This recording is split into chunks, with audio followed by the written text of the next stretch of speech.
Hi friends, आपका स्वागत है चैनल मिशन मार्केटिंग में। और आज हम इस वीडियो में जानेंगे कि कोटेशन जो तैयार करते हैं उसका कंटेंट हम कैसे राइट कर सकते हैं और क्या इन्फॉर्मेशन हमें कोटेशन में प्रोवाइड करनी होती है।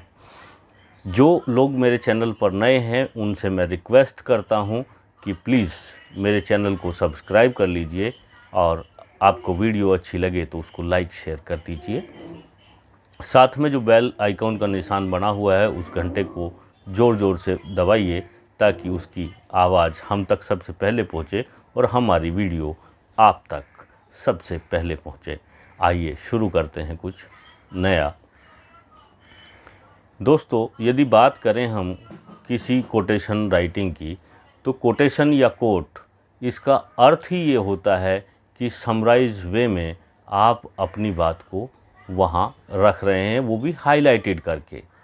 जब आप किसी कस्टमर से बातचीत करते हैं और अपना जो है उसको आप प्रपोजल देते हैं या फिर अपनी प्रोडक्ट की डिटेल में उसको बताते हैं, तो बहुत सारी चीज़ें जो है आप उसको एक्सप्लेन करते हैं, बहुत सारे एग्जाम्पल आप उसको देते हैं।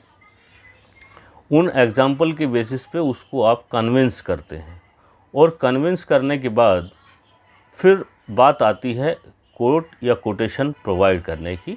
तो कोट या कोटेशन जब आप उसको प्रोवाइड करते हैं तो जो भी बातचीत आपकी उस दौरान कन्विंसिंग के टाइम पे हुई है उनको एक समराइज वे में ऑफिशियल तरीके से प्रस्तुत किया जाता है, ताकि भविष्य में यदि कोई आपका डिस्प्यूट होता है, कोई वाद विवाद होता है, कोई पेमेंट का लेन देन होता है, तो उस समय उस डॉक्यूमेंट की सहायता से देख करके उसमें भुगतान किया जाता है। उस टर्म एंड कंडीशन के आधार पर आपका जो है सारा हिसाब किताब डिपेंड करता है। ये जो है म्यूचुअली, मतलब एक तरीके का आप फॉर्मल एग्रीमेंट टाइप इसको मान लीजिए, जो लीगलाइज नहीं होता है, लेकिन फिर भी आप दोनों के सेटिस्फेक्शन के लिए वो कंडीशन उस पर लिखी रहती हैं, तो दोनों को माननी होती हैं और विवाद के टाइम पे वो एविडेंस के रूप में प्रस्तुत होता है। अब बात आती है कि हम कोटेशन में लिखें क्या और कोटेशन किस तरीके से हम लोग स्टार्ट करें लिखना, या फिर हम किस तरीके से कोटेशन बनाएं। देखिए, कोटेशन बनाने के लिए आप प्लेन पेपर का भी इस्तेमाल कर सकते हैं। कोटेशन के लिए आप अपने ईमेल से मेल बॉक्स में एक मेल टाइप करके भी भेज सकते हैं और ज़्यादातर कोटेशन जो है वो लेटर हेड पे प्रिंट होकर के जाती हैं, जो अभी तक का सबसे बेस्ट ट्रेंड माना गया है। हार्ड कॉपी के रूप में 2 कोटेशन कापियाँ तैयार होती हैं। एक कोटेशन फिज़िकली जो है सामने वाले को प्रोवाइड करके एक पे रिसीविंग ले लिया जाता है, ताकि दोनों के पास सेम समान कॉपीज़ रहें। लेकिन जब से डिजिटलीकरण हुआ है तब से जो है वो ऑनलाइन ईमेल के ज़रिए भी कोट जाता है।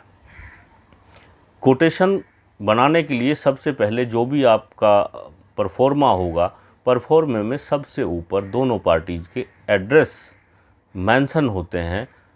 टू उसको करते हैं जिसको जो है आपने कोट भेजना है उसका एड्रेस टू में लिखा जाता है, और जो भेजने वाला है उसका एड्रेस फ्रॉम में लिखा जाता है, बाकायदा पूरी डिटेल के साथ में लिखा जाता है। वहाँ आप अपने कॉन्टैक्ट नंबर भी मेंशन करें, ताकि कल की डेट में जब उस कोट पे कोई व्यक्ति कार्य कर रहा हो या फिर वहाँ उसको किसी चीज़ की आवश्यकता हो जानने समझने के लिए, तो आपके फ्रॉम वाले एड्रेस से वो आपके फ़ोन नंबर पिक करके आपको कॉल कर सके, बातचीत कर सके।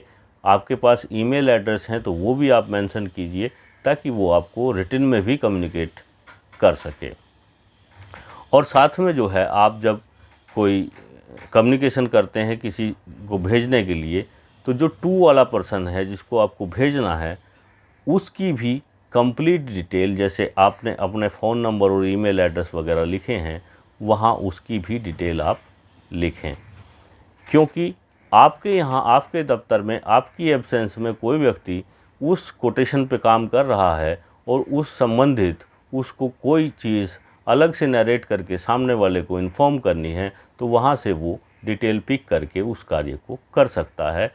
और अब एक चीज़ और नई आ गई है, जब से जीएसटी सिस्टम शुरू हुआ है तो यहाँ पे आप टू और फ्रॉम के एड्रेस के नीचे दोनों फर्म के, अपना भी और उनका भी, जीएसटी नंबर अवश्य मेंशन कर दें, क्योंकि जीएसटी नंबर आजकल बहुत जगह बहुत सारी चीज़ों में प्रयोग होता है और उसको बार बार जानने पूछने की ज़रूरत पड़ती है, तो वो आप पहले से ही मेंशन कर दें। फिर जो है एक राइट हैंड साइड कॉर्नर पे सबसे ऊपर में आप जो है डेट मेंशन करें कि भाई ये जो कोटेशन है वो किस डेट में बना करके भेजा जा रहा है। डेट हो गया, उसके नीचे जो है टू और फ्रॉम में एड्रेसेस हो गए। अब बात आती है सब्जेक्ट। सब्जेक्ट में जो है आप सब्जेक्ट लिख करके और सेमी कोलम लगा करके एक डैश लगा दीजिए और थोड़ा सा उसको जो है नरेट कर दीजिए कि ये कोटेशन किस प्रोडक्ट के बारे में है। सपोज कीजिए कि आप एंटी टर्माइट ट्रीटमेंट की कॉस्टिंग आप उसको दे रहे हैं, तो उसमें नरेट कर दीजिए कि ये एंटी टर्माइट ट्रीटमेंट के रिगार्डिंग जो है कोट है। या फिर जो है आप उसमें यदि जर्नल इंसेक्ट पेस्ट का दे रहे हैं तो general insect pest AMC quote, general insect pest, rodent pest, जो भी वटेवर आपका प्रोडक्ट डील हुआ है उसका समराइज वे में एक लाइन में आप वहाँ जिक्र कर दीजिए कि ये इस संबंध में कोटेशन है। उसके बाद आप जो हैं डियर सर या रेस्पेक्टेड जो भी आप लिखना चाहते हैं, श्रीमान, हम आपको सूचित करते हैं, this is to inform you that, इस तरीके से करके अपने उस प्रोडक्ट का जिक्र करिए जिस प्रोडक्ट की आप जो है कॉस्टिंग कर रहे हैं।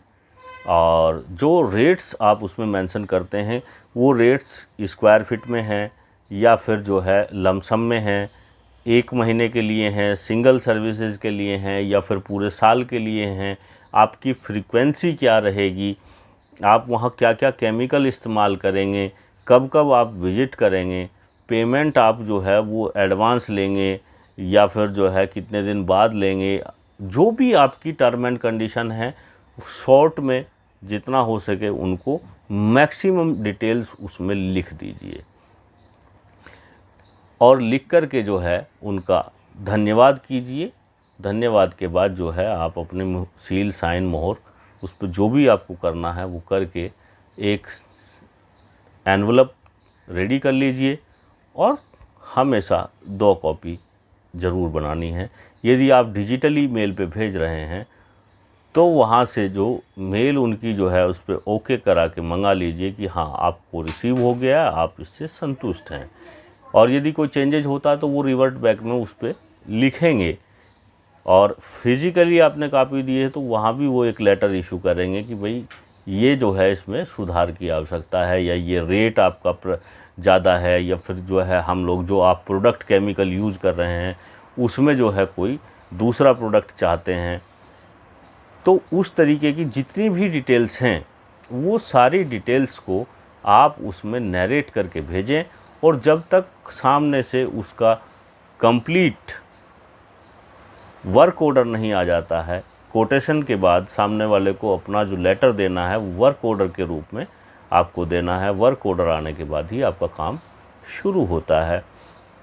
कई बार क्या होता है कि बातचीत चलती रहती है, कोटेशन आप जो है वर्बली उसको बता देते हैं, फिर आप वो वर्बली आपको ओके कर देता है सामने वाला बंदा और आप काम स्टार्ट कर देते हैं। जब 50% या 80% काम निपटने को होता है, आप उससे पैसे का जिक्र करते हैं, वो कहता है अभी तो पैसे का जो है आपका मेल ही आया नहीं है, बिल नहीं आया है, मैं कैसे पेमेंट करूं।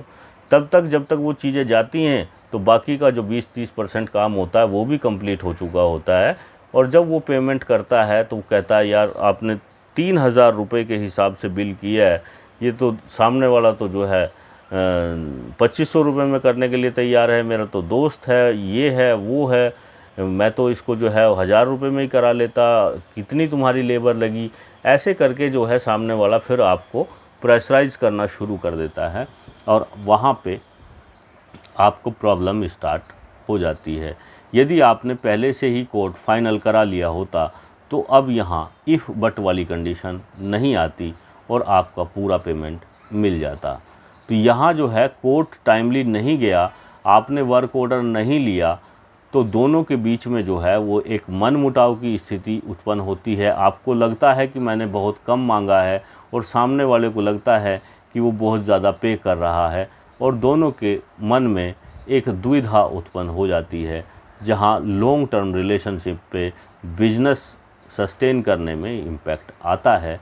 तो ऐसा न करें, आप जो हैं वो पहले कागजी कार्रवाई को पूरा करें, फिर उसके बाद बिजनेस स्टार्ट करें, और जो टर्म एंड कंडीशन डिसाइड हुई है आप उन सारी चीज़ों को फॉलो करते हुए अपना काम का निर्वहन करें।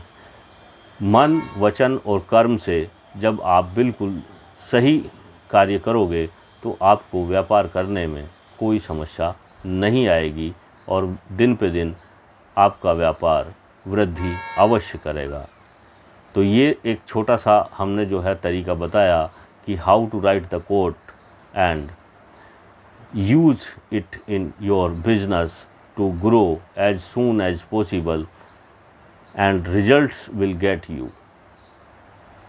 Thanks, and meet again next video.